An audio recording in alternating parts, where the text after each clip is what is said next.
with Steen, and Celtic have lost 2-0 against RB Leipzig. They had so many chances, but the fact is the record books will show in the 75th minute Timo Werner with a header, and then in 84 minutes it was Emil Forsberg, the sub. 2-0 to Celtic, and they're bottom. And we're just hearing that Real Madrid have equalised in the 96th minute of play to make it Shakhtar 1, Real Madrid 1.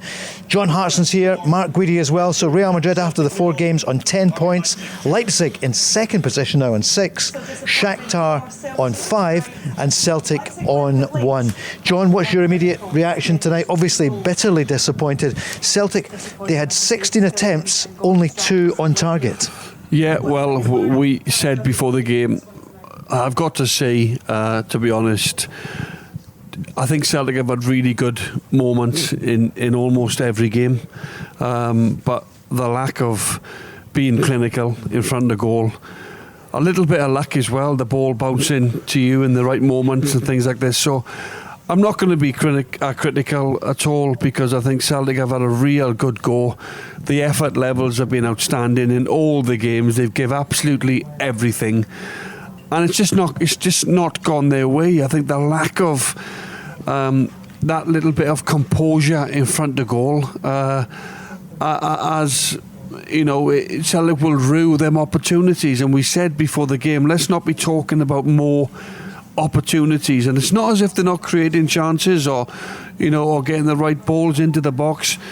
It's just not happened for them in front of goal. And defensively, I thought we were solid tonight defensively up until Timo Werner, great bit of skill, pulls it back, and then obviously the second goal then kills the game almost. But even when we went 1-0 down tonight, I thought we really took the shackles off and really pushed on to try and get an equaliser. But as I said, Mark, Celtic have had some really good moments in the games, but not been able to put teams away. Mark, hard to believe Celtic just 1 point after these 4 games. Yeah, and the thing, Paul, for me is they've attacked every game. Yeah. They've attacked it and tried to win every game. Now, you could call part of it a bit of naivety and some of the way they've gone about the business, but the facts are they've got 1 point out of 12, 2 goals scored, and tonight, make no mistake, RB Leipzig deserve to win the game, and credit to Timo Werner for he's finished his first goal